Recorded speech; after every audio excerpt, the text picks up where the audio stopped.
Good morning. Welcome, Minister.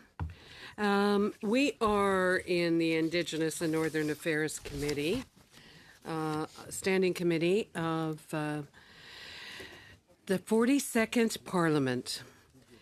Pursuant to Standing Order 81-4, Main Estimates 2019-20, Vote 1 under Canadian High Arctic Research Station, Votes 1, 5, 10, L15, L20, 25, 30, 35, 40, 45, 50, and 55 under the Department of Indian Affairs and Northern Development, and votes 1, 5, 10, 15, 20, 25, 30, 35, 40, 45, 50, 55, 60, and 65 under the Department of Indigenous Services Canada be referred to committee on Thursday, April 11th, 2019.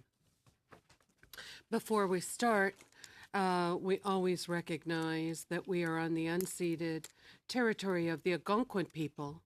400 years ago, when settlers arrived, our Indigenous members welcomed Canadians, welcomed the foreigners, the settlers, to Canada, and have continued to be patient and understanding. And unfortunately, we've seen that their generosity has been met with apartheid, genocide, and programs which have really hurt the Indigenous people of Canada. And we have change in the winds with the Truth and Reconciliation Commission. Yesterday, we received the report from the Murdered and Missing Indigenous report, an extensive review with many challenges and changes recommended. We look forward to being part of the positive change, to change our legacy as Canadians and take positive steps on reforming what has been, I'd call it, a dark history. So, welcome to the Minister and all department staff. We appreciate you're here, and we will begin. And I know that the Minister has opening remarks and that members have questions. So whenever you're ready, Minister. Thank you, Madam Chair, and it's great to be back. And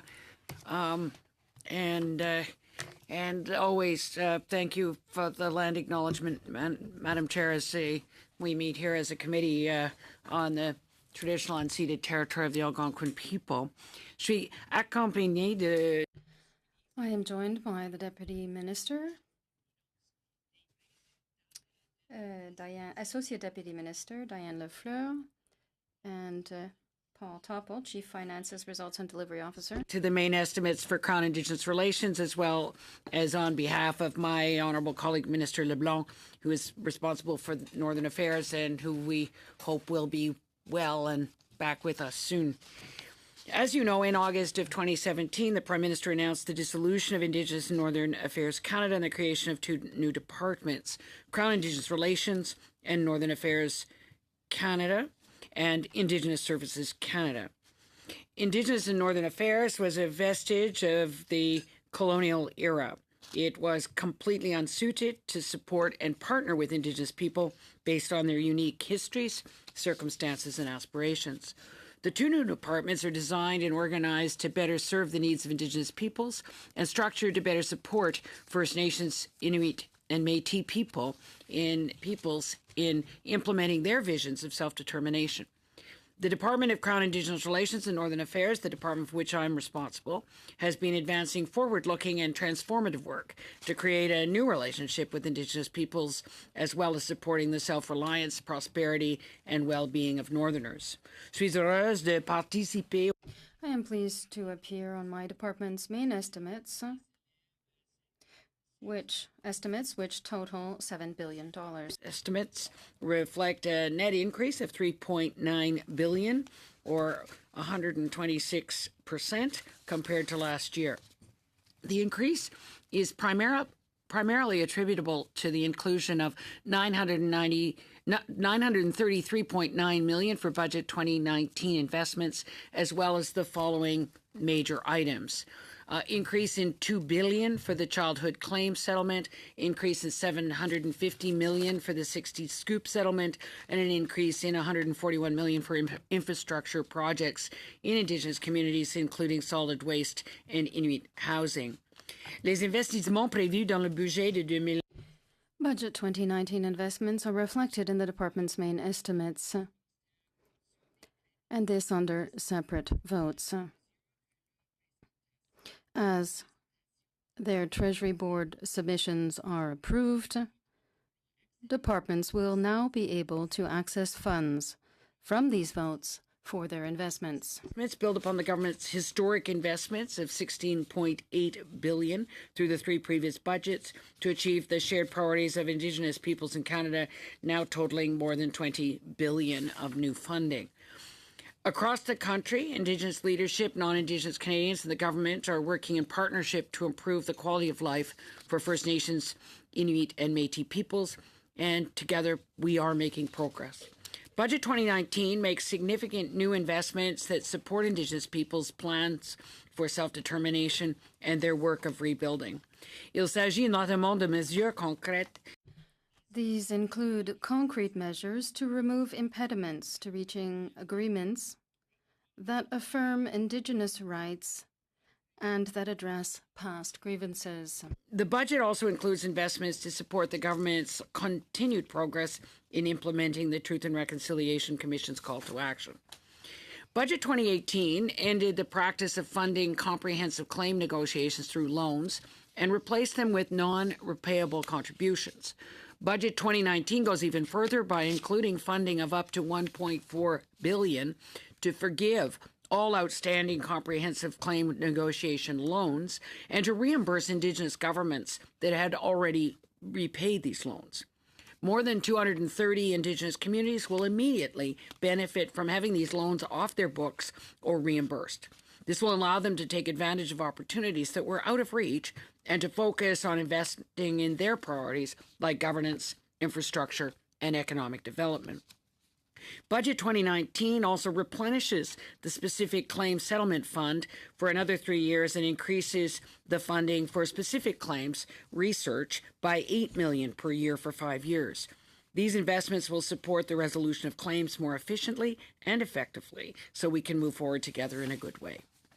The Truth and Reconciliation Commission's calls to action provide all Canadians a path forward for Canada's journey of healing and reconciliation.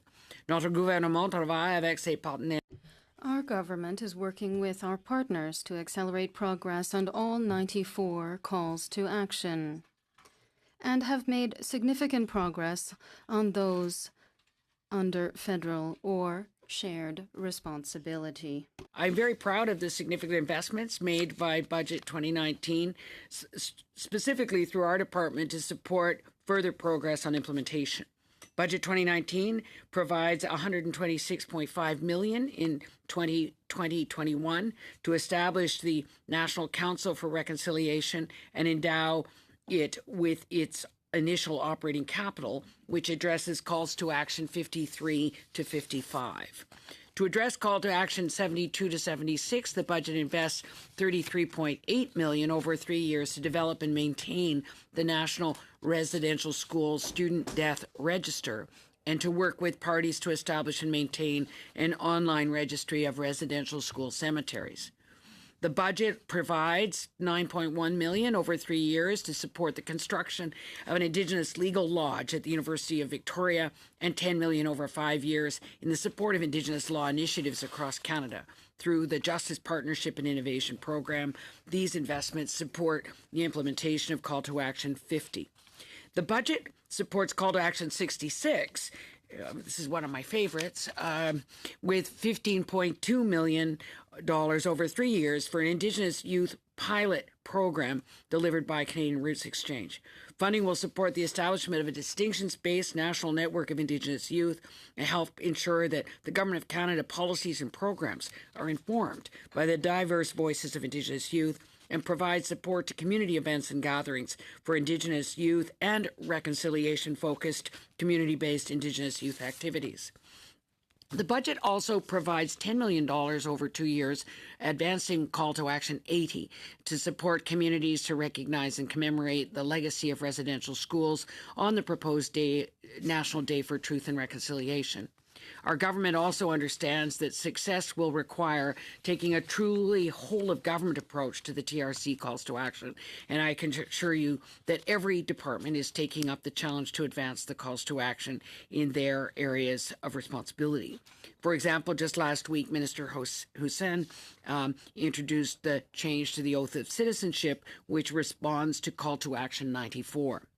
Notre gouvernement travaille avec les Our government has been working with Northerners and Indigenous and territorial partners to build strong, diversified, sustainable, and dynamic Arctic and Northern communities. over $700 million in new and focused funding over 10 years to ensure that Arctic and Northern communities continue to grow and prosper. Additionally, territorial formula financing transfers will total over $3.9 billion in 2019-20.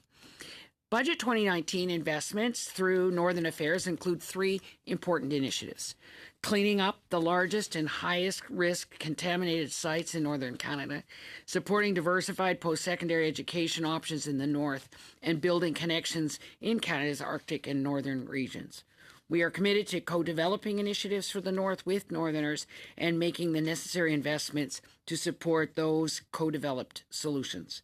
J'ai hâte de discuter plus. I look forward to discussing these and other priorities in more detail through your questions. Merci. Thank you so much. We're going to open questioning with MP Will Amos. Thank you, Chair. Thank you, Minister, and to your hardworking public servants. It's always appreciated when you come here to discuss budget matters, and particularly given the amounts that have been invested in our Indigenous peoples all across this country. This is a great opportunity to talk more about it. I wanted to share my time with Member Eiking here, but the topic that I wanted to go into more deeply is around the Canadian Roots Exchange. You expressed some enthusiasm for that program. I myself was very enthusiastic when I had the opportunity to announce with a constituent of mine by the name of Jeff Green, who was the founder of Students on Ice and who's well known for working with Inuit youth and bringing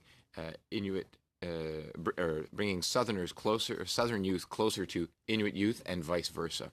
But the funding that we announced, which was, I believe, somewhere in the neighborhood of $660,000, was through the Canada Youth Corps, which is another fabulous initiative, not falling within your purview, that is connecting our northern youth to opportunities around democratic empowerment.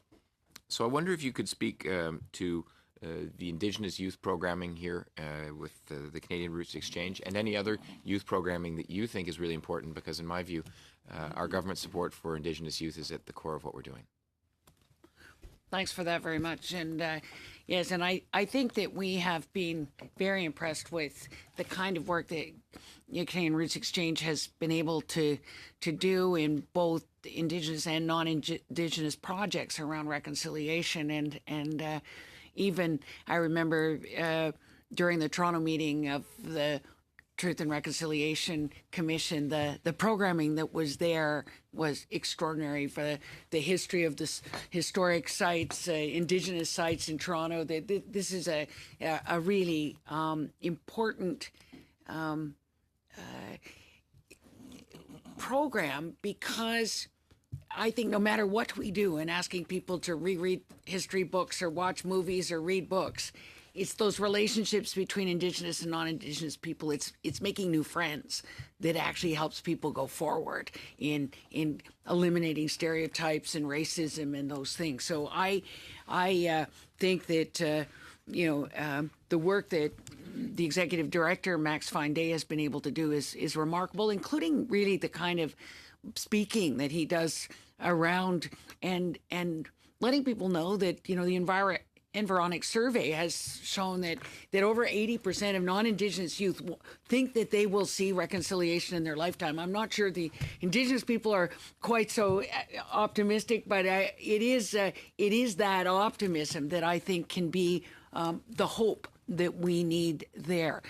In Call to Action 66, it was very clear that this needed to be a network of youth, coast to coast to coast. We appointed the 3 ministerial special representatives, Madeleine, Gabby, and Andre Bear, to look at what existed and what would be recommended, and they gave us a very, very good report. And now it will be finally that 66 will be realized with that housed at Roots Exchange, and I think it will really make a difference.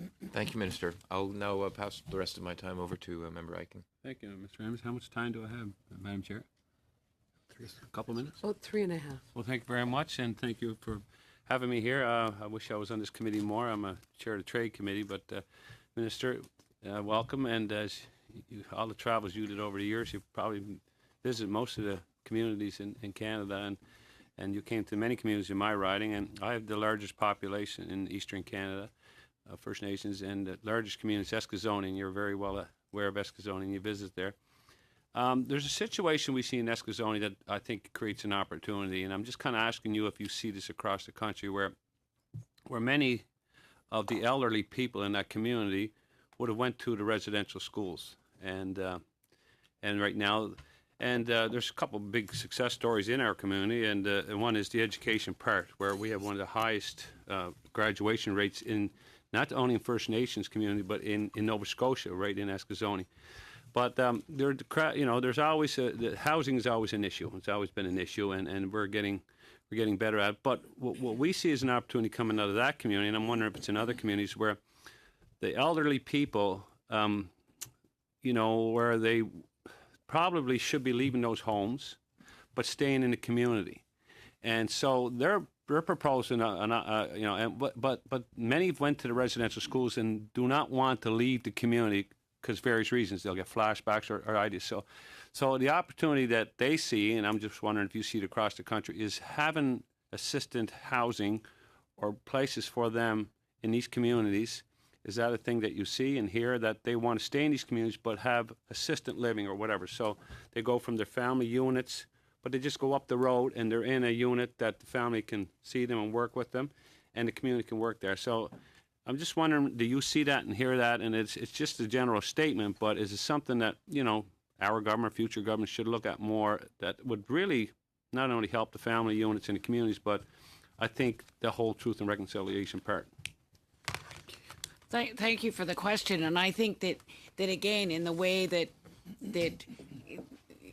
the previous Indigenous services or INAC used to work, was we do this and we don't do that.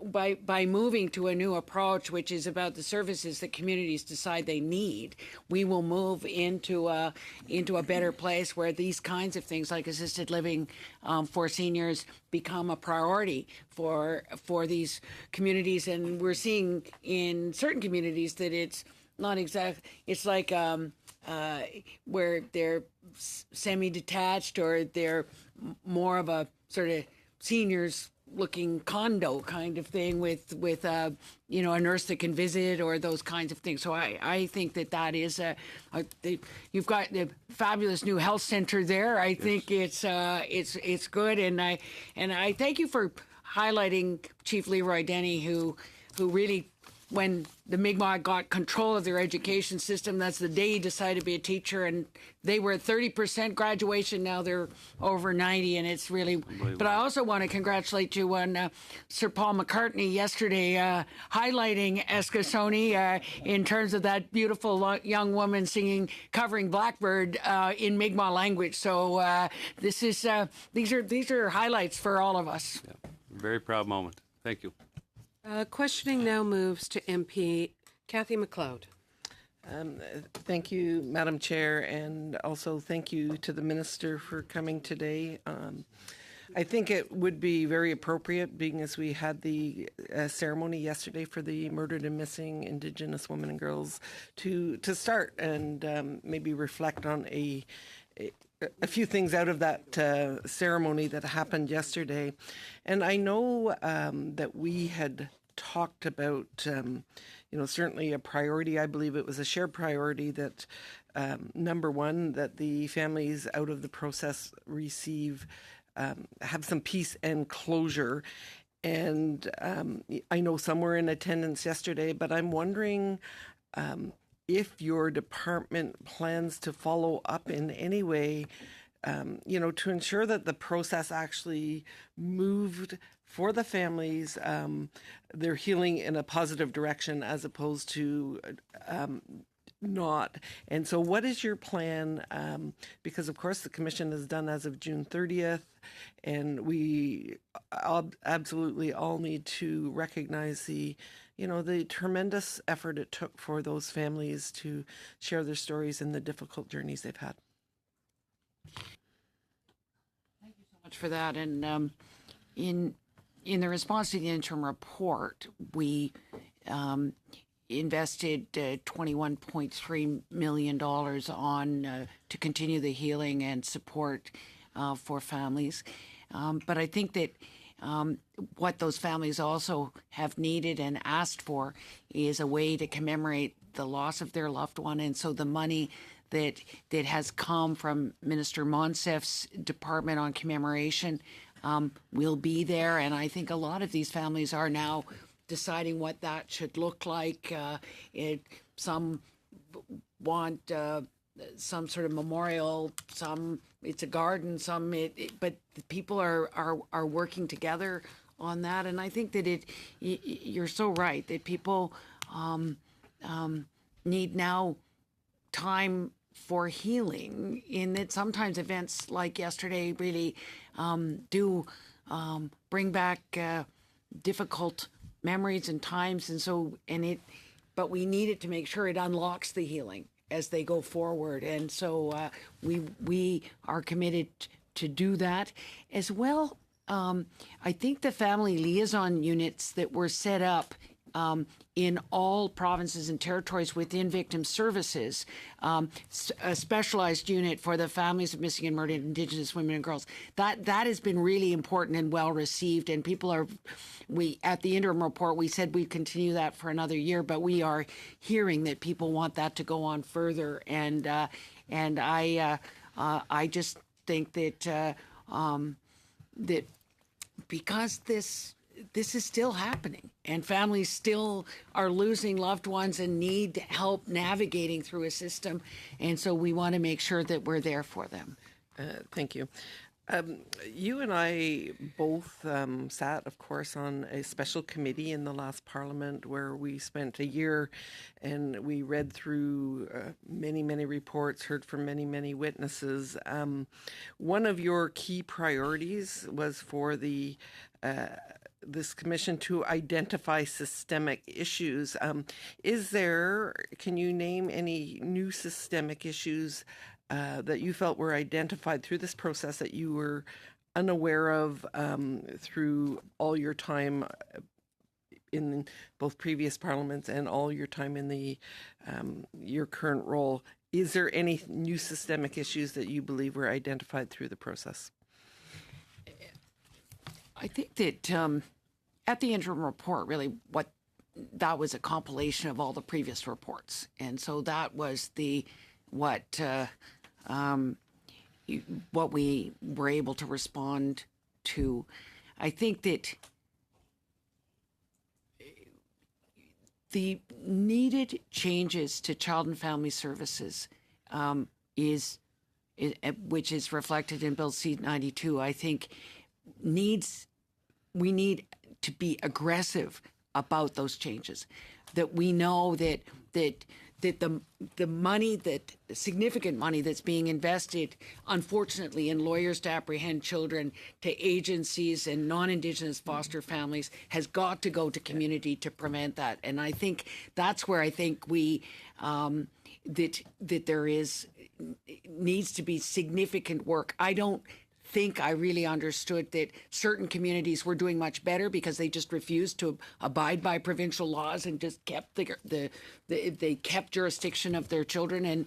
And I think the other issue is the ongoing racism and sexism in policing. We really are calling on the Senate to pass Ronna Ambrose's bill. We've got to get that judicial education, and we've got to do a much better job on that. And I think that the racism and sexism throughout all of our institutions is something that the commission has underlined really how prevalent and sinister it is across our country. Thank you. So it sounds like perhaps it illustrated better, but there was nothing sort of new that was identified that. So I guess my next question related to that is, I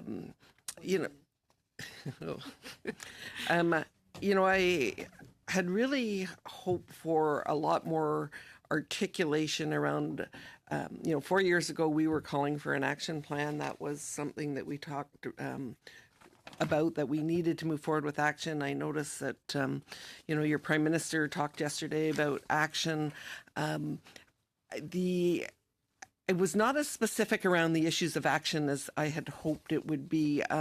Do you share that particular comment?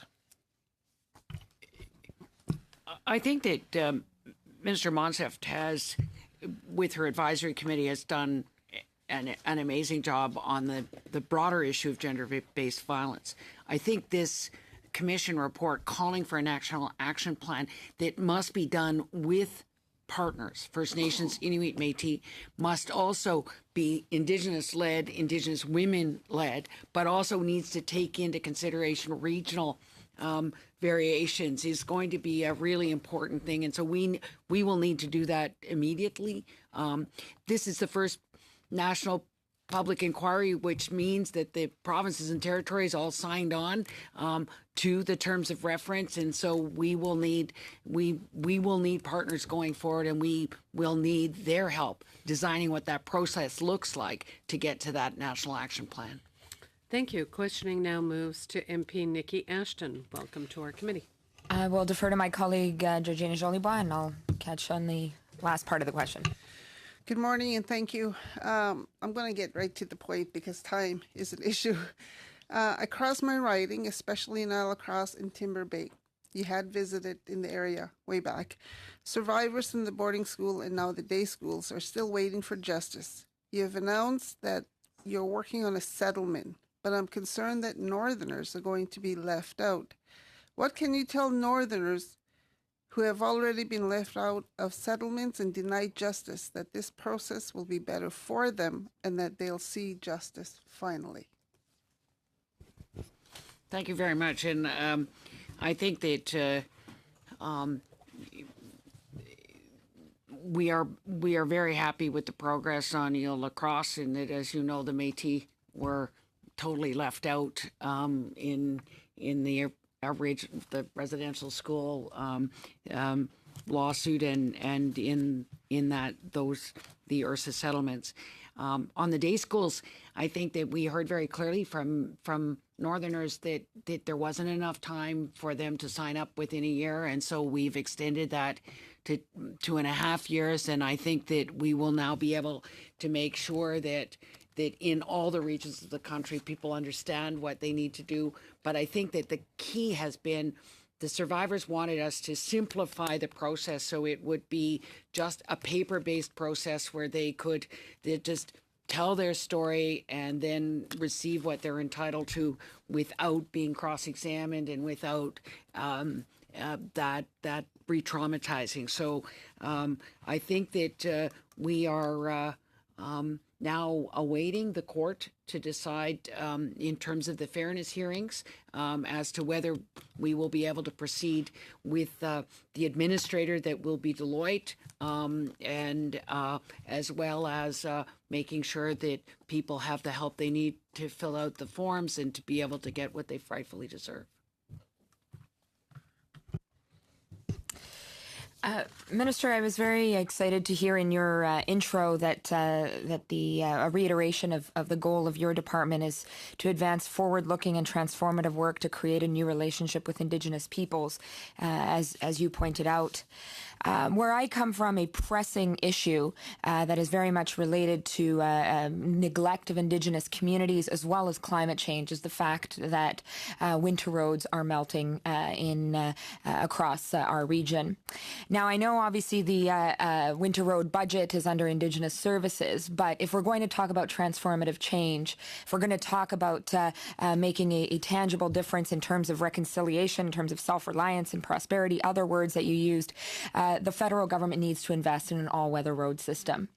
It is clear that these communities are living a crisis. In fact, this committee just a few short months ago heard from former Chief Barons who talked about how the isolation that so many of these communities experience is connected to suicide, is connected to the sense of hopelessness, and is connected to the lack of opportunities that these communities create.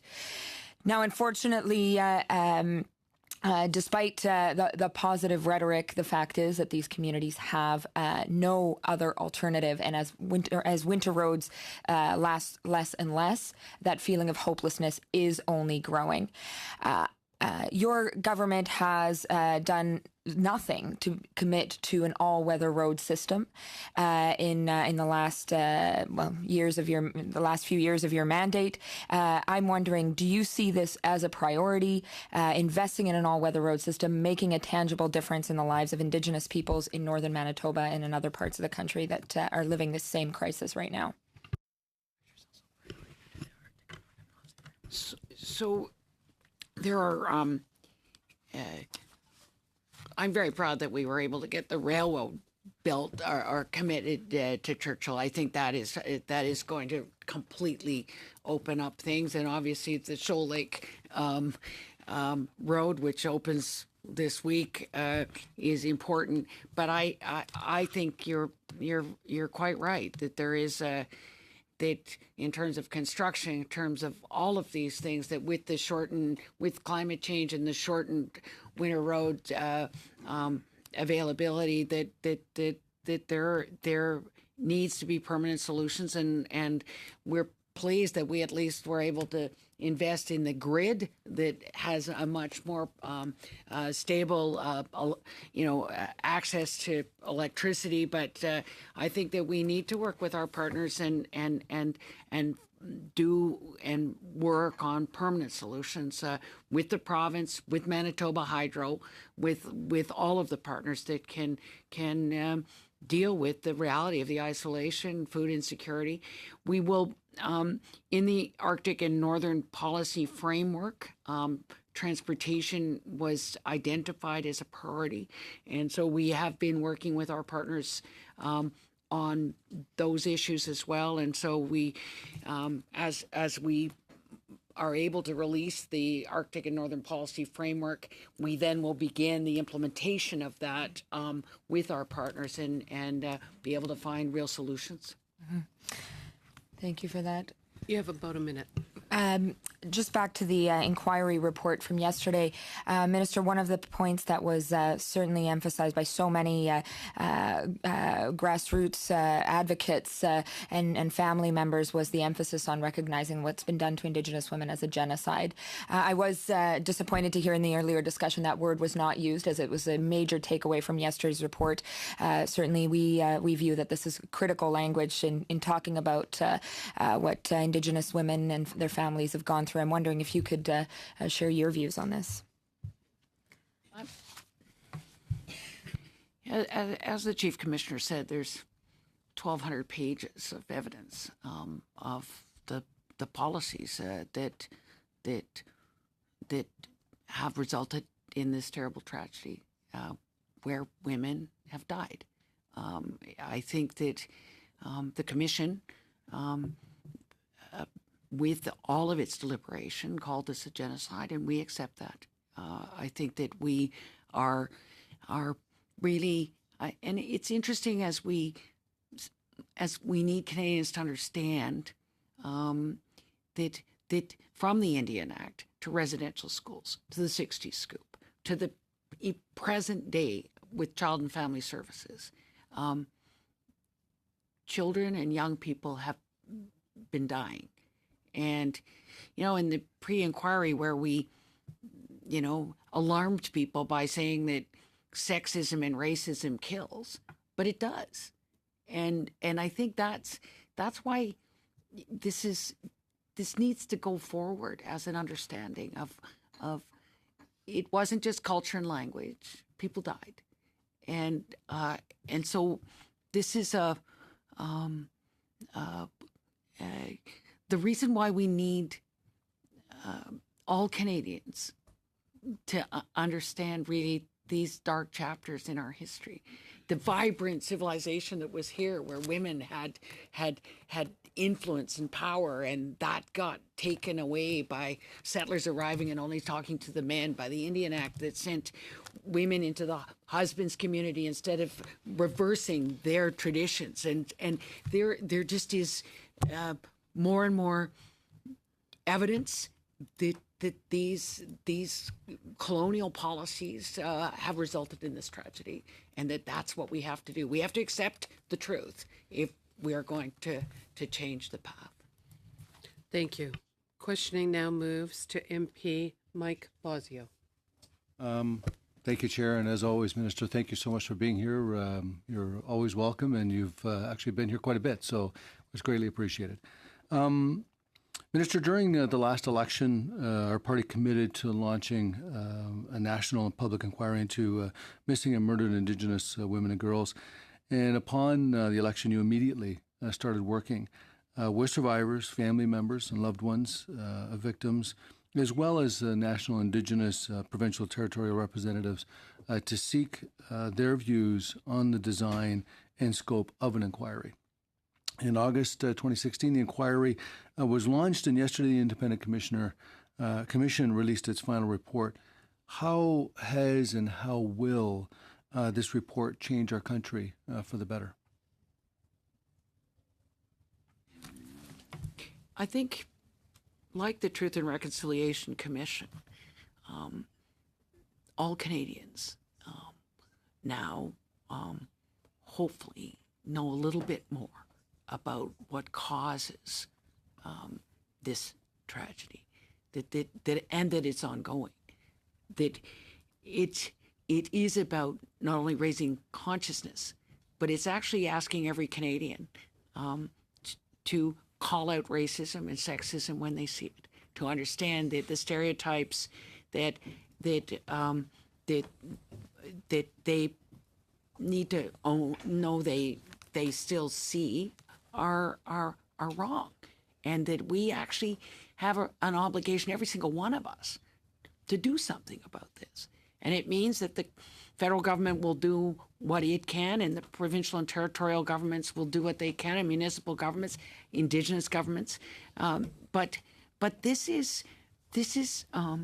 about a tragedy. And so, from yesterday seeing Bernie Williams and Gladys Raddick, who first came to the Hill in 2004 asking for the inquiry, I think that they walked this country 7 times, and still people didn't know.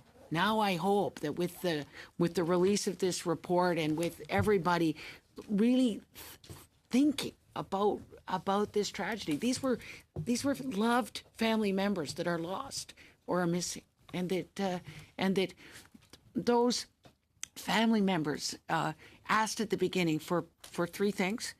They asked to seek justice for their loved one, support and healing for the families, and concrete actions to stop the tragedy, prevent it, to make sure that no other family would have to go through what they've had to go through. And I think that we have raised the consciousness with this national public inquiry. It is what the families and the survivors asked for, and it is that, as the commissioner said, that once you know the truth, you can't unknow the truth, and so it's really important that we go forward. You mentioned the families and the survivors. Can you tell me what you heard from the families about what this inquiry and the chance to share their stories has meant to them? I think, as the Prime Minister said yesterday, there were those that were able to share their stories, and there's still ones that haven't. We hope that again that unlocking the healing for all of the family members and the survivors. Was it really the first hearing in Thunder Bay in the pre-inquiry that that we had focused on the families, but there are survivors. There are people who woke up in an emergency department with bruises around their neck. My friend CJ Julian that ran away from the Picton farm. These are courageous people who've told their story, and as I've said forever, we can't let them down. We have to move forward, and this has to stop. What has the federal government done since the report launched to combat violence against Indigenous women and girls? Well, I think that Minister Monsef's gender-based violence programs have been investing in community, and with her advisory committee, this has been very, very important. But I think in everything that we've known, from housing to shelters to safe transportation on the highway of tears, we have been doing those important things. In the response to the interim report, we invested an extra, as I said, $21.3 million on healing for the families. Stood up the special unit within the RCMP on wise practices, and invested in some of the community organizations on policing. That these are things, and also been able to start the healing with the funding that went to commemoration. So I think we've known that we've always said we wouldn't wait for the final report, but we need to keep going. I think the changes to Child and Family Services, as I've said, is the transformational change, to not have these children at risk or abused because of this idea that taking children from their families and their communities would be in the best interest of the child. That's been proven wrong. And now we've got to reverse that and work with our partners to make sure these children grow up as proud Indigenous people with their resilience, their self-esteem, and that is what will turn this around. When you think of a story or to see Tina Fontaine's grandmother there yesterday and realize what happened there in terms of that failure of what was to be a child protection is just awful. She was 15. Most important thing we could do to end this national tragedy? We have to conclude. So the question now goes to MP Kevin Wall. Thank you, Madam Chair. Thank you, Minister and staff, for joining us once again. Yes, a very emotional day yesterday. Missing, murdered Indigenous women and girls. Over 1,200 pages of testimony and 231 recommendations. Let's start there with the recommendations. The report calls the calls of justice legal imperatives and says they're not optional. So, Minister, do you agree with that statement from the Commission yesterday?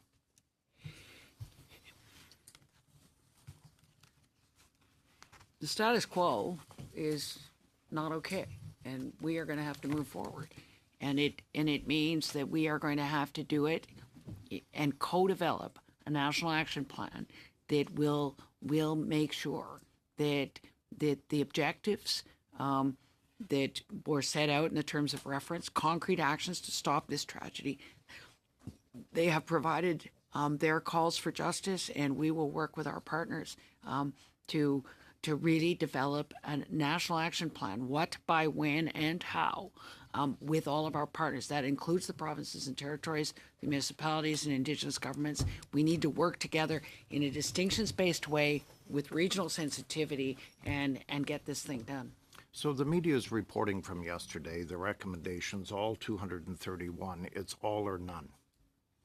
The commission would like all the recommendations accepted, not just pick and choose. What will your government do? It falls under the umbrella of the National Action Plan. So that means that we go forward working with our partners in terms of what are their priorities and how do we move forward in a way that actually will stop the tragedy. That's what we need to do.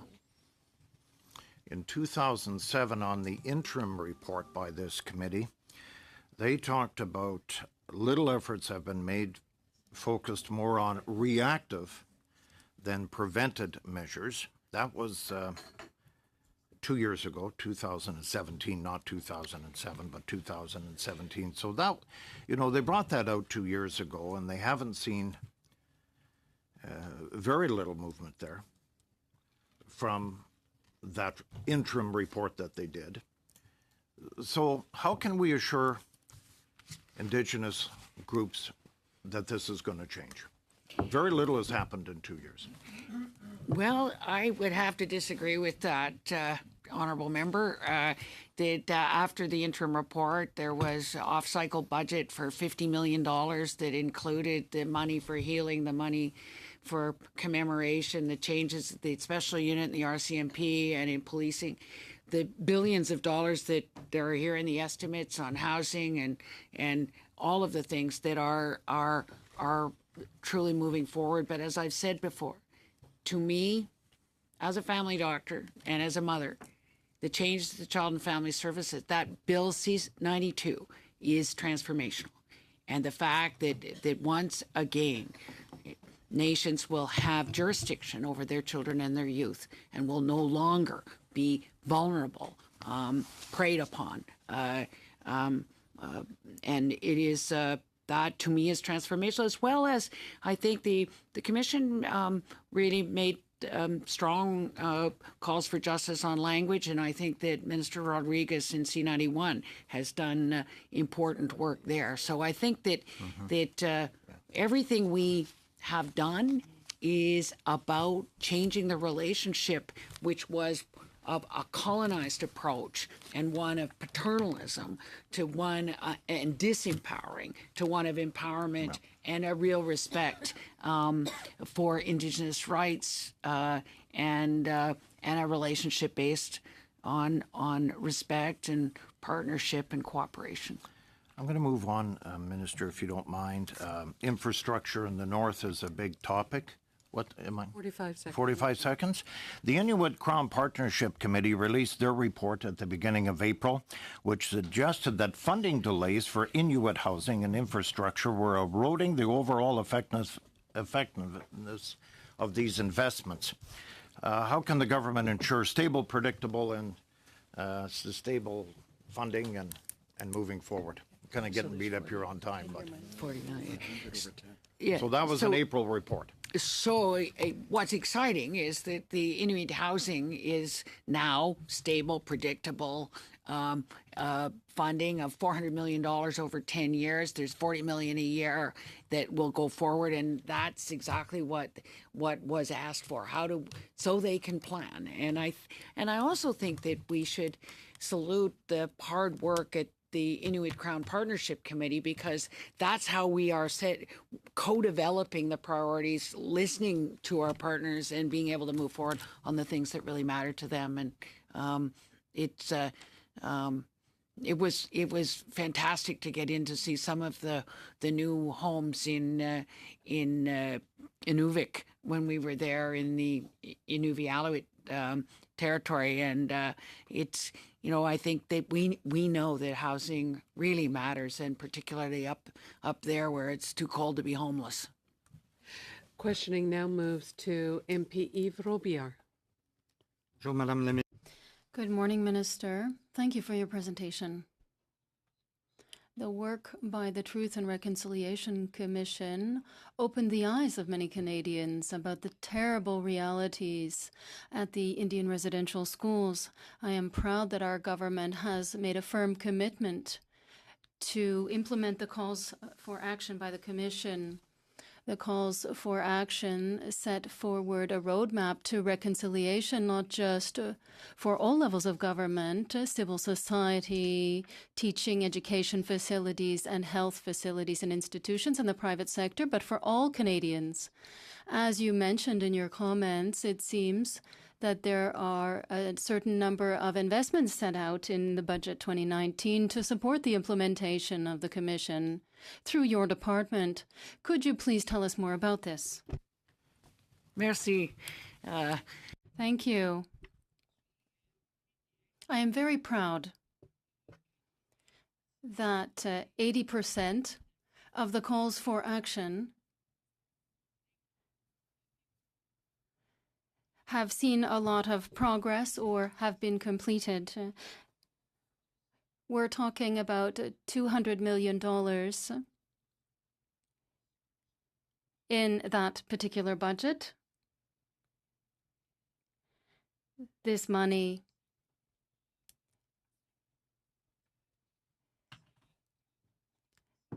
is for 50, 55, 66 for young people, 72, 76, and 88. Therefore, I am very proud with the investments that have been made in the University of Victoria Legal Center. My friend Mark Miller was there for the opening. As you indicated, it's true.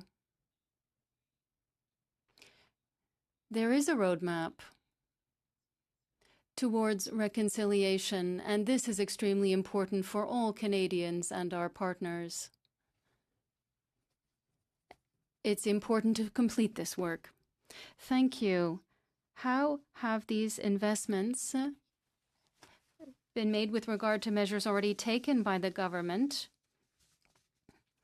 with regard to this co-development approach that you talked about? In our first budget, we maintained historic investments. That was in 2016. $2.6 billion over 5 years for the Call to Action 8. Putting an end in the funding gap on education for First Nations children on reserve and off reserve. 2017, $1.7 billion over 10 years for Call to Action 12. This was to develop preschool programs adapted to family culture. In 2018, $1.4 billion over 6 years for Call to Action 1 to help to reduce the number of Aboriginal children in the protective services system, but also with Bill C-92. This is extremely important. I know that my constituents want to be better informed of the continued progress made by the government in achieving these essential steps towards reconciliation. I understand that the government is following the progress achieved with regard to the calls for action. Could you please tell us a little bit more about this? First of all, I would encourage all Canadians to visit the canada.ca/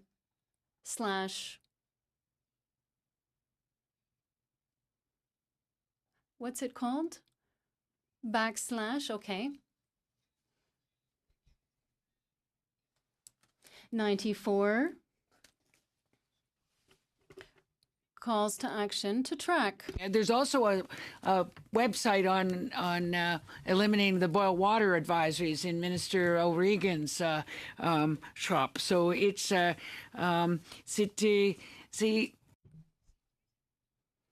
It is therefore important for all Canadians to accept this responsibility for their role to fight racism. It's important to better understand history and the very dark chapters in Canada's history. They have to play their role.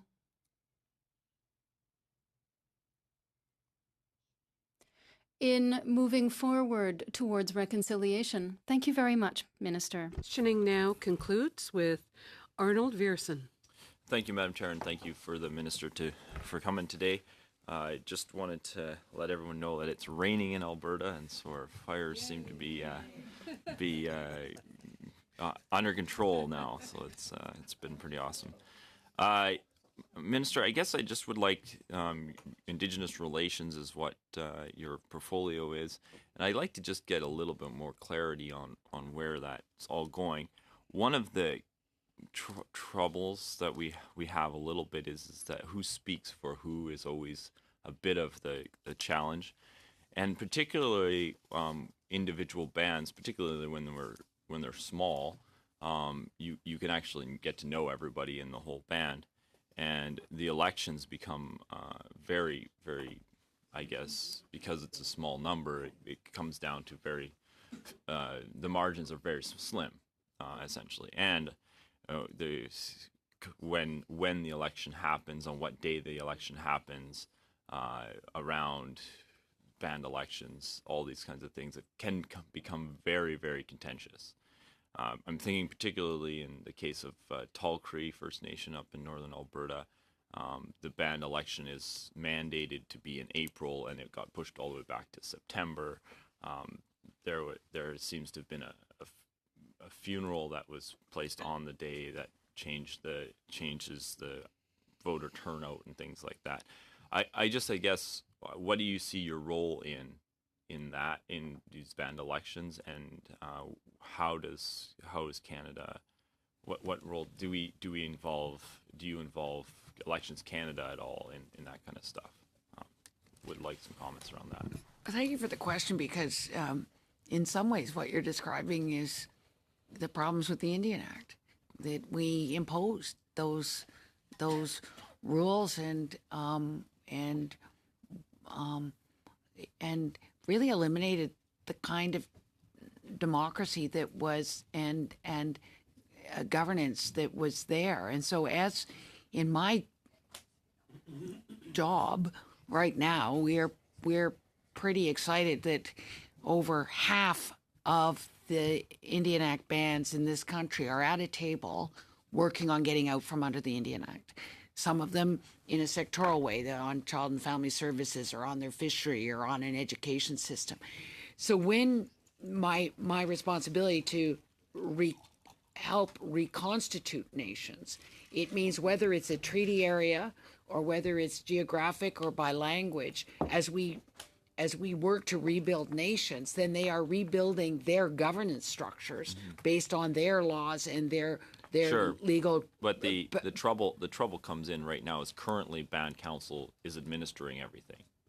That's a reality that happens, and it's the only method that we have at this point is the band election. So what is your department's role in those band elections? Well, we actually, and it's actually Minister O'Regan's the Indigenous Services that deals with those issues. There is a unit within that if community members want to issue a complaint, then it is dealt with. But again, we are really endeavoring to move to a different system where in many places the hereditary leadership also have a role, the women have a role, the youth, the elders, that we need to move to a system that is designed to be able to have the best possible governance and for people to get out from under the Indian Act. But in order to have a relationship, there has to be parties to that relationship, and if you don't have proper elections, you don't know who represents. How do you you're saying, well, there's the hereditary, like how do you rank, or how do you decide who actually speaks for those people?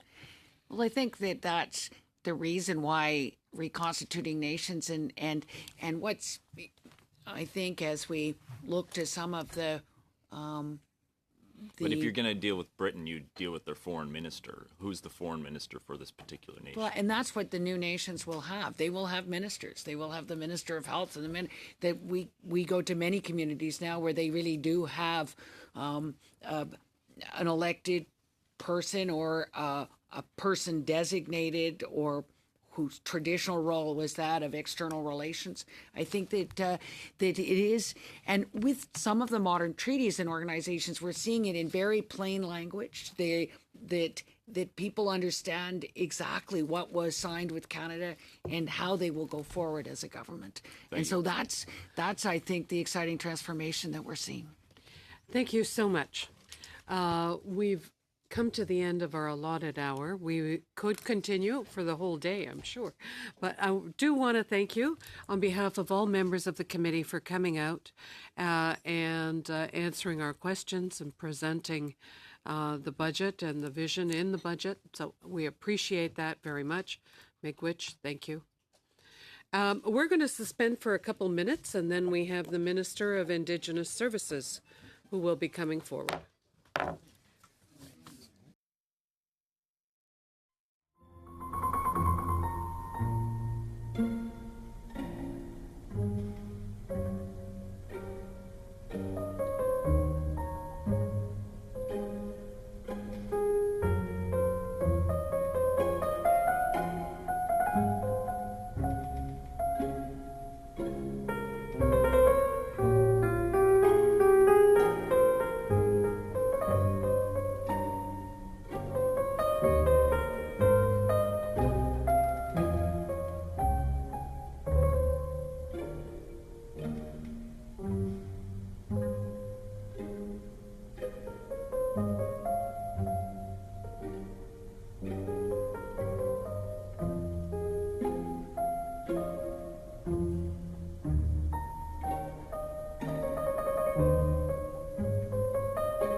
Today we're here at Indigenous and Northern Affairs Standing Committee of Canada, and we are working on Maine estimates. This is the second hour, and it's our pleasure to host Indigenous Services Minister and staff. So welcome to our committee, and anytime that you're ready, you can begin.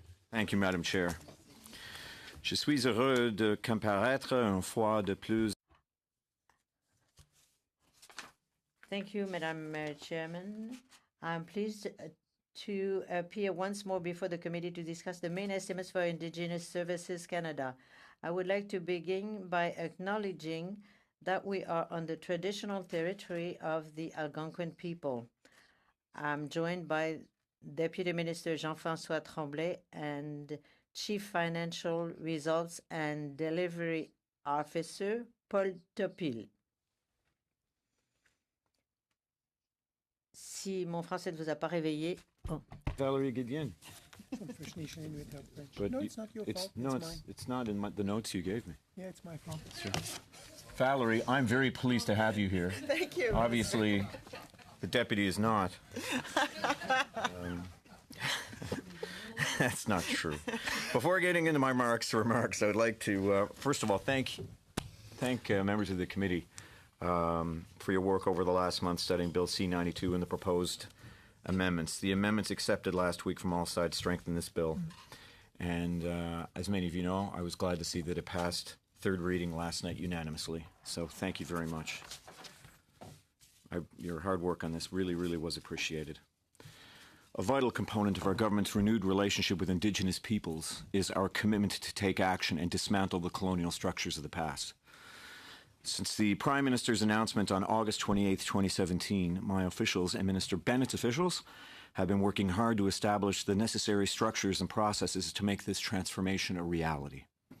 In 2019-20, we look forward to dissolving Indigenous and Northern Affairs Canada and in its place create Crown Indigenous Relations and Northern Affairs Canada as one department and Indigenous Services Canada as another.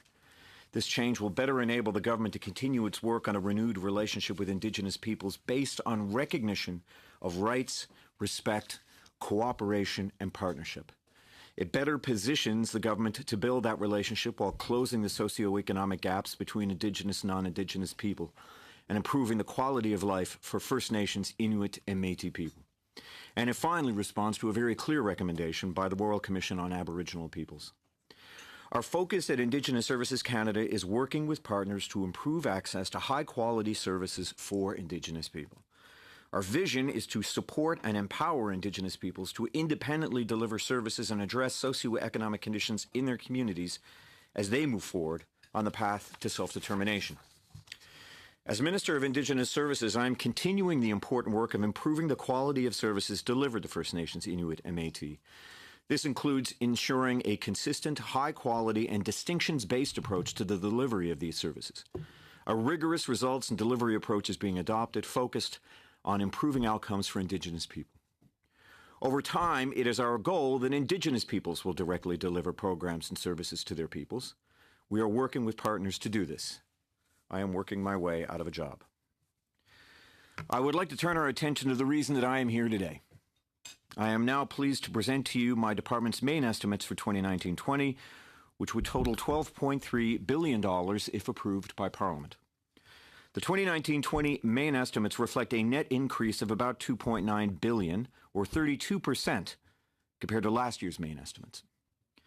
The net increase in budgetary spending primarily reflects the continuation of our investments in budgets 2016, 2017, 2018, and in our most recent budget. All in all, investments totaling $21.3 billion to support stronger Indigenous communities and improve socioeconomic outcomes. Here are a few examples of where this year's increase will help. $404.1 million in renewed funding for Jordan's Principle, supporting children who need orthodontics, medical transportation, respite, land-based culture camps, medical supplies and equipment, educational assistance, mentorship, wheelchair ramps, vehicles, nutritional supplements. An increase of $481.5 million for the First Nations Water and Wastewater Enhanced Program, improving monitoring and testing of on-reserve community drinking water and building on investments that have not only led to the lifting of 85 long-term drinking water advisories since 2015, but that keep us on track to lift all LTDWAs by March 2021. Une augmentation de 357,9 millions. An increase of $351.9 million related to non-insured health benefits for First Nations and Inuit peoples. An increase of $324.8 million for infrastructure projects in Indigenous communities. $18 million for the First Nations Child and Family Services Program, ensuring the actual costs of First Nations Child and Family Services agencies are covered fully, but also supporting initiatives to keep children and families together. An increase of $300.2 million for First Nations elementary and secondary education, supporting our renewed approach for K-12 education on reserve as co-developed by us and the Assembly of First Nations. An increase of $113.6 million to build healthier First Nations and Inuit communities, including our work to eliminate tuberculosis in Inuit Nunangat by 2030. And an increase of $101.1 million to advance the new fiscal relationship with First Nations under the Indian Act. These investments continue to build on the work we have already done to foster a renewed relationship based on respect, cooperation, and partnership. Together with Indigenous partners, we are working hard to improve the quality of life for First Nations, Inuit, and Métis people. Through Budget 2019, we are making investments in First Nations and Inuit health, social development, education, and infrastructure. In addition to Jordan's Principle and ensuring First Nations children now receive the services they need when they need them, our investments in the Child First initiative ensures Inuit children have access to the essential government-funded health, social, and educational products, services, and supports that they need when they need them. Budget 2019 proposes an investment of $220 million over 5 years to the Inuit-specific Child First initiative, which will address the immediate needs of Inuit children. This investment would also support the ongoing work between the Government of Canada, Inuit Tipirit Kanatami, Inuit regions, and provinces and territories to develop a long-term Inuit-specific approach to better address the unique health, social, and education needs of Inuit children. There are also new investments to address urgent health and wellness needs to reduce suicide rates in Inuit communities. In order to deal with the ongoing suicide crisis in Inuit communities, $5 million has been set aside to support the National Inuit Suicide Prevention Strategy. The government is also making unprecedented new investments in Indigenous post-secondary education, including 2019's proposal for $327.5 million over 5 years to renew and expand funding for the post-secondary student support program, while the government engages with First Nations on the development of integrated regional education strategies. $125.5 million over 10 years and $21.8 million ongoing to support an Inuit-led post-secondary strategy, and $362 million over 10 years and $40 million ongoing to support a Métis Nation strategy. Starting this fiscal year, a new transfer to First Nations communities entitled Grant to Support the New Fiscal Relationship for First Nations under the Indian Act, more commonly known as the 10-year grant, has been implemented. More than 250 First Nations expressed interest in the 10-year grant. 103 First Nations were determined to be eligible based on criteria that we co-developed with First Nations partners. They have received an offer. I am happy to say that 83 First Nations have now signed 10-year grant agreements.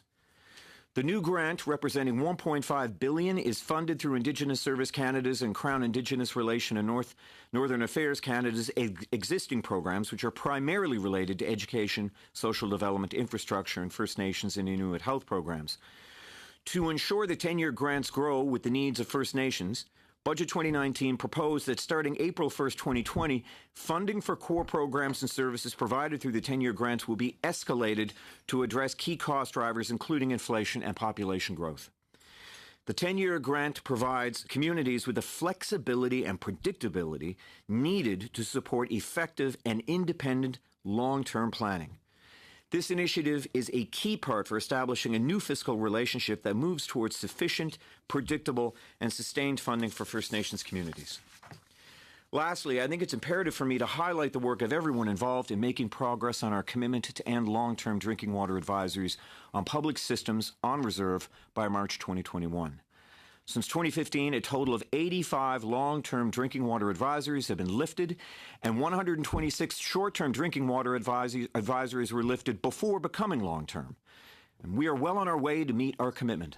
This will be aided through the 2019-20 main estimates by an additional $66.7 million proposed by Budget 19, which has been dedicated to keeping us on track. I am extremely proud of this, as all Canadians should have access to safe, clean, and reliable drinking water. We have made and are continuing to make important changes in the government's relationship with First Nations, Inuit, and Métis people, while there's still a lot of work to do. Our government's historic investments are making a difference in closing the gaps that exist and improving the quality of life for Indigenous peoples. I'd now be happy to answer any questions that the committee may have. Thank you, Madam Chair. Thank you, Mr. Minister. We're going to open with MP Yves Robillard. Merci, Monsieur le Ministre. Thank you, Minister, and thank you for the fact that you spoke French. On page 11 of your presentation for 2018-2019, $29.4 million for making sure that the infrastructure investments reach local communities by way of the gas tax fund. Can you tell us how this money was used? Get my translator on in time. And we've all borne witness to my attempts at French. You can only imagine. My listening's not much better. So I didn't catch all of it, but I think my deputy has it handy, so I'll just let him speak. Oui, comme vous savez, cet ajout. As you know, that edition of the gas tax arrived very late in the year. So what we did in the department is that we looked at all the projects that were already on our lists and that were ready, and the money was given to those projects that had already been identified as priorities.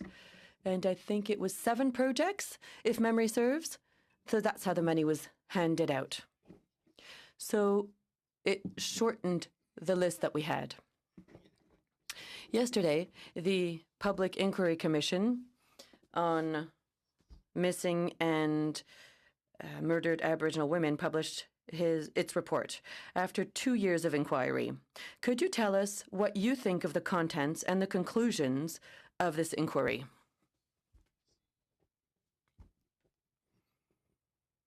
Thank you, colleague. If not all of you, it was a big crowd, were in that room. And it was a heavy day. I mean, our commitment, we're committed to ending the ongoing, and it is an ongoing national tragedy of missing and murdered Indigenous women and girls and 2S LGBTQIA people. We had asked for the Commission to identify and examine the systemic causes of violence against Indigenous women and girls in order to end this national tragedy. They have. I think we all owe a tremendous debt of gratitude to all the survivors and family members who shared their stories, because that is not easy, and some of them indeed put their own health at risk in doing so, having to relive a lot of moments that many of them have buried. For that reason, as the Prime Minister noted in his speech, there were many who chose not to speak, and we honor them for that choice as well. So I think our job now, and I think the job of other governments, and this is truly quite extraordinary, and it hit me yesterday, this is a national inquiry, first of its kind. And I was quite taken by the number of provincial governments that were represented and that accepted copies of the report. So we've got a lot of work to do. We are committed to a national action plan, as you heard the Prime Minister say yesterday, and that's called for by the inquiry in order to implement their recommendations, to make sure that they're distinctions-based, to make sure that they're flexible. We know, as have all our efforts thus far, they must be developed in partnership with First Nations, Inuit, and Métis governments and organizations and the families of missing and murdered Indigenous women and girls and the survivors. Merci. Pouvez-vous nous dire... Thank you. Can you tell us what the families told you with regard to the inquiry and the opportunity to share their stories and what it meant for them? Corey, I did not receive those testimonies, but I've received many testimonies from people who have, I think, been involved in very similar circumstances in my travels. They are deeply aggrieved. They feel deeply wronged.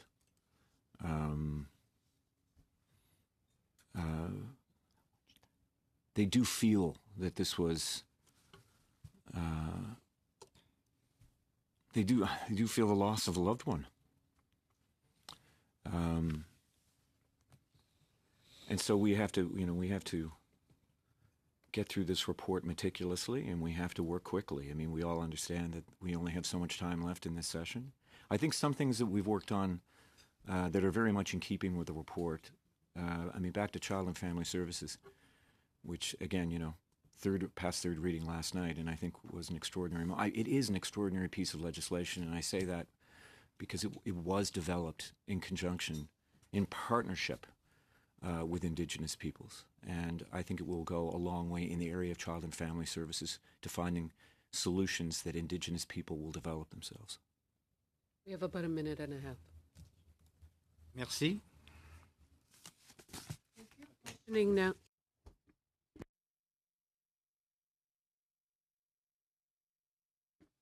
Thank you, Madam Chair, and thank you, Minister and staff, once again for coming. And we'll just pick up on the missing, murdered Indigenous women and girls report yesterday, over 1,200 pages, lots of stories. The recommendations, though, were 231 in the Commissioner's report. The report calls the calls to justice legal imperatives and says they are not options. So I'd like to know your opinion of that coming out of the national inquiry.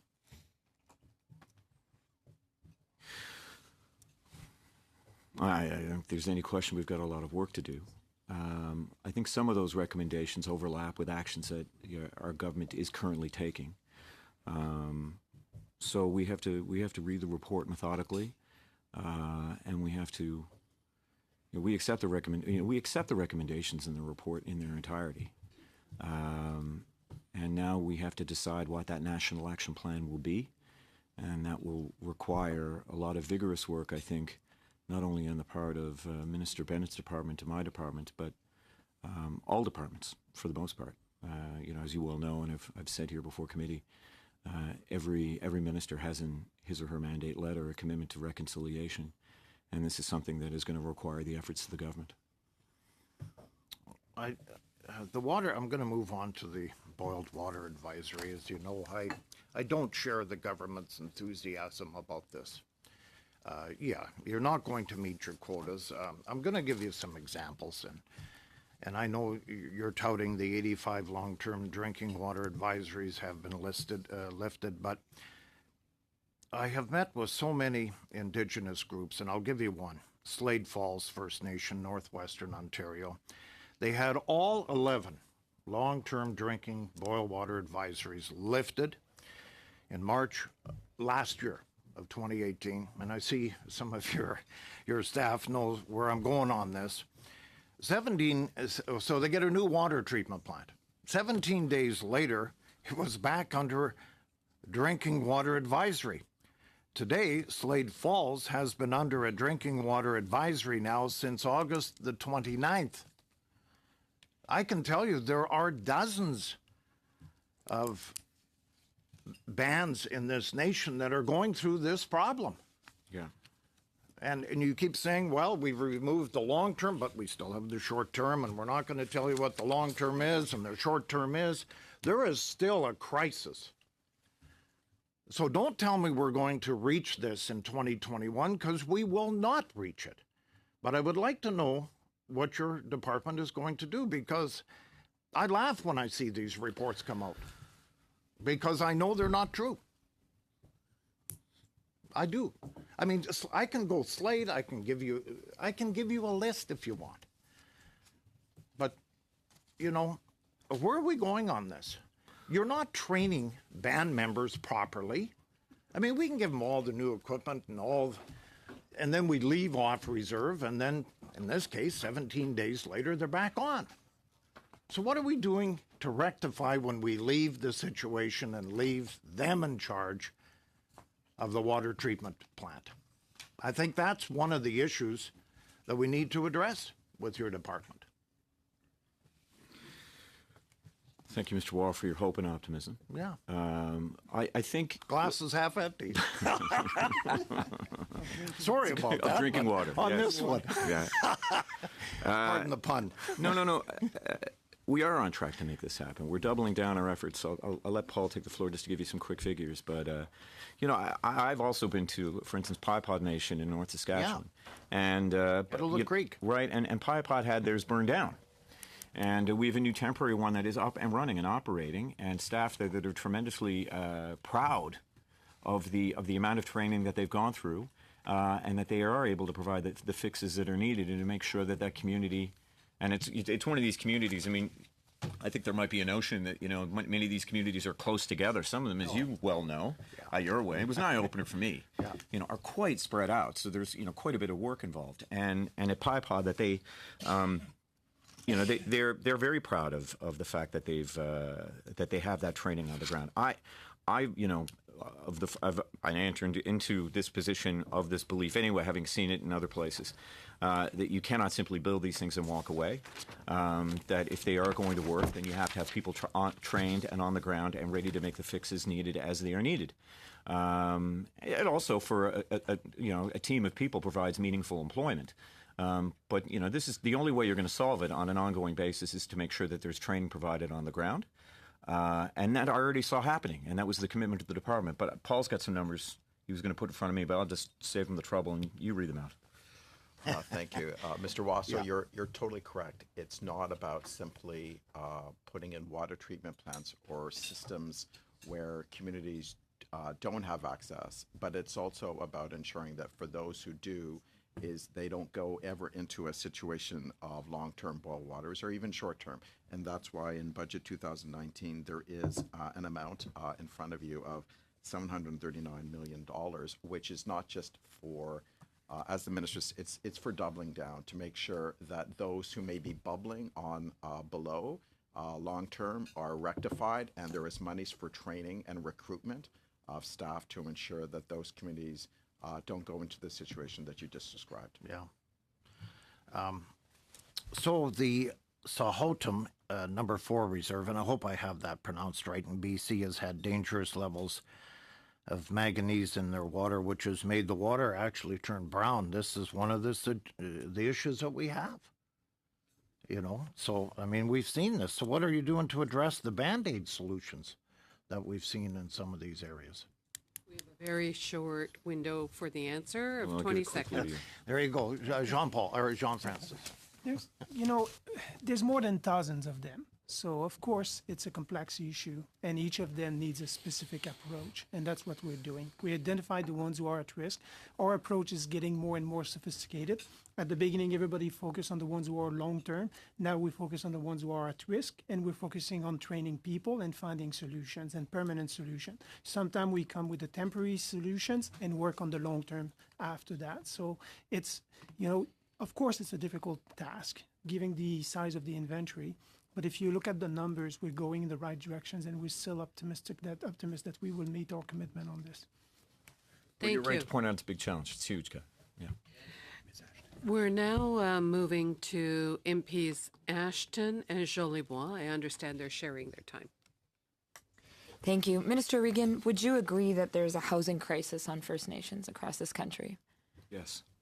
Excellent. So why is your government not doing anything to address that? Well, in the 2017 budget, you made a commitment, $600 million over 3 years, and repeatedly we've heard from leaders, we've heard from advocates that is wholly inadequate and amounts to anywhere from 1 to 11 new homes per community, depending on their geographic location. First Nations in my riding, including communities like Cross Lake, a community of 8,000 people, has hundreds of people on the waiting list, housing waiting list. There are communities in my riding where there's anywhere from 20 to 25 people in a home. We know that 50% of homes have mold in them, which lead to health issues, social issues, and truly make up what is known as a national crisis. Now, your government has talked a good talk on reconciliation, on investment in infrastructure, but when it comes to housing, your government has failed. I'm wondering what you can say to that, given that this is a very serious situation and truly a crisis that requires urgent action and should have required it years ago. Well, thank you for the question, Ms. Ashton, and I would simply say that how you've characterized this is wholly untrue. We have certainly done quite a bit. We came in here into government with 86,000 houses. That was our shortage. We have built or repaired 14,000 so far. That is not nothing. It is certainly not nothing to the people who live in those houses. Do we need to do better? Yes. Are we going as fast as we possibly can, given capacity issues? Yes. $600 million over 3 years to First Nations so far. $600 million. $500 million over 10 years for Métis Nation housing. $400 million over 10 years for Inuit-led housing. It's the largest investment in housing, I would venture to say, in federal government history. So, Minister, I appreciate that, but reading the numbers dramatically, and when I've told you 600 million, so it's not wholly untrue. And let me tell you, having spent time in the First Nations I represent and hearing from people directly, I am conveying to you the message that they give me. So I don't appreciate my assessment being characterized as wholly untrue. I refer to the 600 million figure, and if you do the math, that equates to 1 to 11 new homes for communities that have hundreds of people on the waiting list. And so my question isn't asking you to repeat the numbers you've committed to. It's asking you and your department, well, you as minister, as the head of the department, is you've understood it's a crisis. So what exactly are you planning to do to address the actual crisis, not just repeating numbers that I've said are inadequate in dealing with what's going on the ground? We will continue to build houses as fast as we can in partnership with nations, in partnership with Inuit, and in partnership with Métis. We work with them on the ground to determine their needs. It was only, I think, last week that I was in White Dog and walking through homes where you had 5 families in a 3-bedroom with the living room converted into another bedroom with 2 newborns less than 1 month old. There is no question that we have a significant challenge ahead of us. We have increased our efforts at a level that the federal government has never seen. And we will keep hard at it until we have provided adequate housing and proper housing to everyone who needs it. Thank you. Minister O'Regan, you'll remember earlier this year when you were in La Ronge, and you took a moment with me to stop and reflect at the Memorial for Missing and Murdered Indigenous Women. One of the women who is still missing, her name is Happy Charles. I met with the family, and her family is still holding out hope, and they're hoping that she will be found. But it's clear to me that they still need support. They need support in finding justice for Happy, and they need support in dealing with the trauma they have experienced and continue to go through. In your role as minister, what are you doing to help families like Happy Charles and her family and all the northern communities who continue to be forgotten by this government?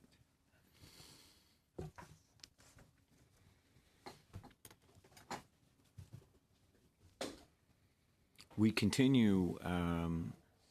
We've done, I think, significant work in providing shelter and women's shelters on reserve across the country, and we need to step up those efforts. So I think that we need to make sure that we never have situations again where Indigenous women who are fleeing a bad place, an abusive house, or with all due respect, Minister, we're not talking about a woman fleeing a bad situation. We're talking about a current situation where a woman is still missing, and the mom and the dad and the family are looking for supports in mental health, police support, and other support.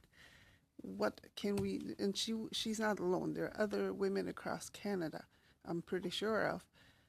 What is the government doing to address that specific support system required? Well, through new funding, we are enabling greater access to mental health supports and cultural supports and emotional supports for those survivors, for families, for those impacted. We saw that yesterday at the closing ceremony with individuals who were in purple shirts there, assisting survivors, family members, and attendees. They were there providing those supports to people who were present. And we remain committed to supporting survivors and their families as they seek answers to this. I mean, this is systemic and institutional failures that have led to this tragedy. It is very disappointing with your answer because the family currently is still looking for support. The government fails to understand the immediate need to provide support when the family's missing, a member's missing and looking for support. Because as we see, there has been the call for a vote. Therefore, I'd ask that the committee give unanimous support to continue for the next 15 minutes. That will give us enough time to get to the House, but asking members, we do have motions that we'd like to take care of as well. Is it? We'll group them. Okay, if we With get all a due respect, 7-5. I still have about 15 seconds. Yes. I didn't take your time away. Thank you. 7, we have a 7 and a 5 and a 5. Okay, agreed. But you're ending 7 and 5. Minister Reagan, can you And a make a vote. comment, please? Firstly, say that our government was the one who initiated this unprecedented national inquiry because we understood the importance of this national tragedy, and we have a lot of work to do with provinces and territories to make sure that we have that response time available to families. And I know that the RCMP is creating a special unit that responds to requests from the national inquiry on specific files. Thank you. I'm sorry about interrupting. We're now moving to MP Bosio for a 7-minute, and then we'll move to the Conservatives and then to the votes. Thank you, Chair. Thank you, Minister Reagan, for being here again, representing our government, and it is greatly appreciated to have you here today. I guess I wanted to kind of respond to some of the questions you've received here this morning. $21.3 billion in new money since being elected. We just had Minister Bennett here, $20 billion in new money since being elected for her department. Have we ever even seen remotely this kind of an investment in the past into Indigenous services and Crown relations? Not that I'm aware of. No. No. Not even close. Not even close. No. Correct. Now, of course, we recognize that there's so much more that needs to be done. But given the investment that we've made so far, do you feel we're really making a big difference in Indigenous communities, the lives of Indigenous peoples? Most definitely. I'll leave it to these guys to provide you maybe with some specific numbers. I can certainly say it is amazing to me, actually, even the past number of months when I deal with leadership, despite the significant challenges that they still face in their communities and in their bands and their regions, that they understand now, that they have confidence that this money is coming, that they appreciate things like the 10-year grant, which I think I'm quite aggressive in promoting when I meet with leadership that have not yet applied, because it just allows them the ability to know and plan for the next 10 years. So they are not every year having to reapply and fill out paperwork for a program or something on an annual basis. I think there are enough people around this table that have worked for nonprofits or have worked for, in places where you are constantly reapplying for government funding. And the fact of the matter is you have a limited pool of people in small communities that are doing this hard and meaningful work.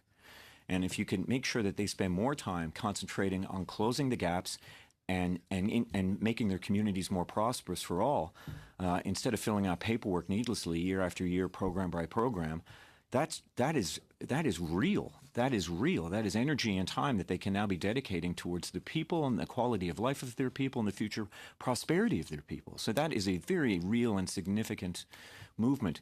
But leadership now, knowing and feeling some assurance that our commitments are real and they are feeling them on the ground. They're not where they need to get yet. As the national chief keeps reminding me, and he's quite right. This is not parity. Progress is not parity. We're not there yet. So he wants to, they want to talk about, more to the point, about economic development. They're already looking at how do we want to become self-sufficient communities. We do not want to be relying on government. We want to increase capacity, professional capacity within our communities. We want to be the ones doing the heavy lifting.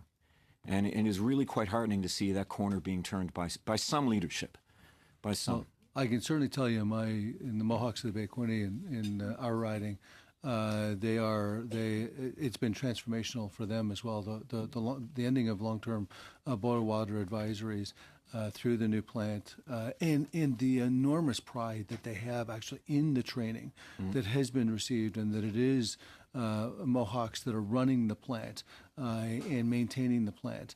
And the new lines that are being built year after year to different parts of the community to bring them into the water treatment plant.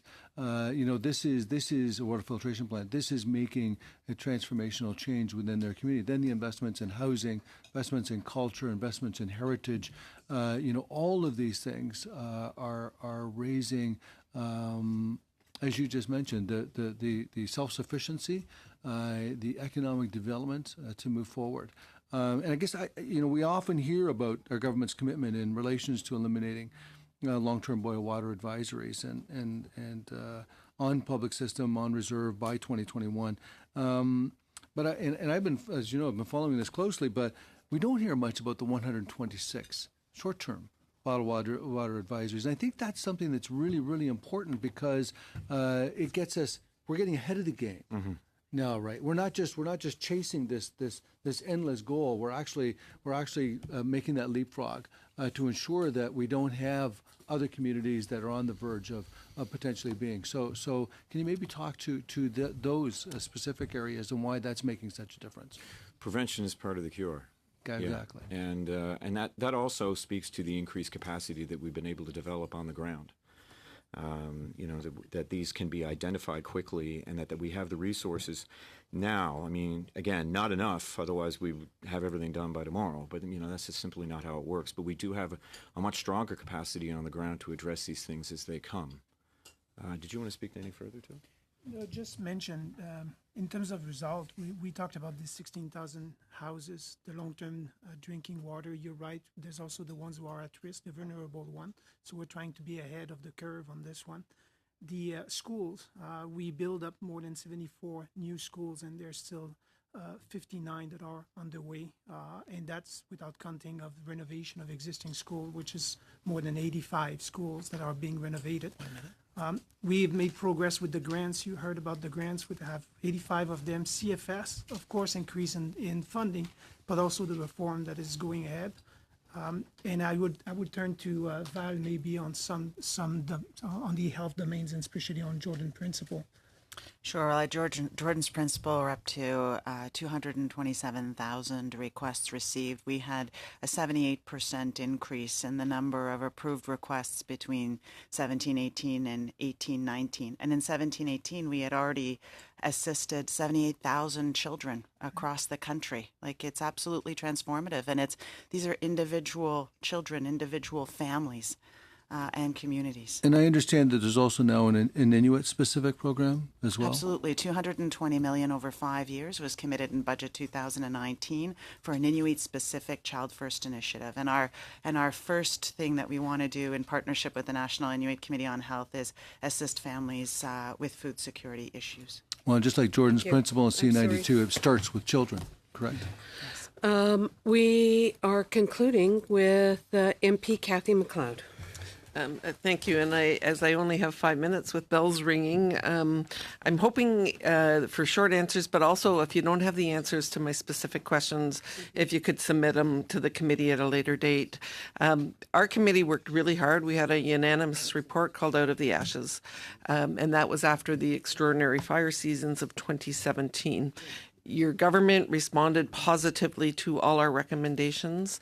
We are now into the fire season of 2019. So my first question is, we had talked about ensuring that the funding was allocated for emergency preparedness, so updating plans, emergency response plans. How many First Nations received funding and how many have updated their plans? We'll have to follow up. And We'll give you submit the them to you, Ms. McLeod. Thank you. You also talked about the requirement for the tripartite agreements, that all tripartite agreements would ensure appropriately cultural services. So how many tripartite services now have that embedded into the agreement? We'll submit them. Thank you. You also, we know Pikangiman just had an Pikangican. evacuation. Yeah. Sorry for my pronunciation. You agreed that we require that one or more resource persons be identified to assist with the registration of evacuees and to highlight their specific needs. How many were on the ground as per that recommendation? In terms of our employees, I don't know. No, this was to identify within First Nations communities someone that would take on that role because they knew the community members, so that when they hit evacuation centers, there would be that local knowledge for the evacuation, so special accommodations could be taken care of. Is that happening with that particular evacuation? It is. I'm just not entirely sure if it's with a particular individual that you're talking about, so let's submit that. Okay, we would, I think in general, we are heading into a season. I know in British Columbia, Alberta, we are very concerned. We thought these recommendations were valuable, so a complete response would be appreciated in terms of that. Minister, as you know, on Thursday we're going to be having a review of the Grassy Narrows issue and the 60-year plus ongoing tragedy. I know that the community had high hopes. I understand you went there for a signing ceremony and basically you left empty-handed. Can you update this committee in terms of how you failed to come to the agreement when, of course, obviously that was what you went to Grassy Narrows to do? Yeah. I wouldn't constitute it necessarily as a failure on anybody's part. I would just simply say that we had a deal. I was on the phone with the chief the night before. We were speaking to him then. The deal was fairly detailed, as I had done with Kasheshawan and with Cat Lake. There is a lack of trust in many of these communities. So what they need to know, and they have every right to know, are timelines, are specific project developments, and have them costed. When we spoke the night before, we were in agreement on all of those issues. When I arrived in community, they had changed, and that happens. It's negotiation. I've been in this job now at least long enough to just say that that's just all part of negotiations. But certainly we went there with a deal. We expected to sign a deal. The community had a community feast ready to go. And the chief and his support staff changed their mind. Based on those changes, we want to come up with a meaningful response because I'm determined to get this done. For those who are living with the effects, we believe, of mercury poisoning and people who are living apart from community, we want them back in community where we feel they can be better, where they can be closer to their families. I'm determined to make that happen. If we were able to have gotten that deal done last week, shovels would be in the ground now. I was ready to move. And so we'll have to keep hard at it. This is the nature of negotiation, but I'm determined to get it done. So obviously, we will be hearing from the chief, but I understand the switch was from somewhere focused on, long-term support for those with mercury poisoning to more an assisted living model. Is that accurate?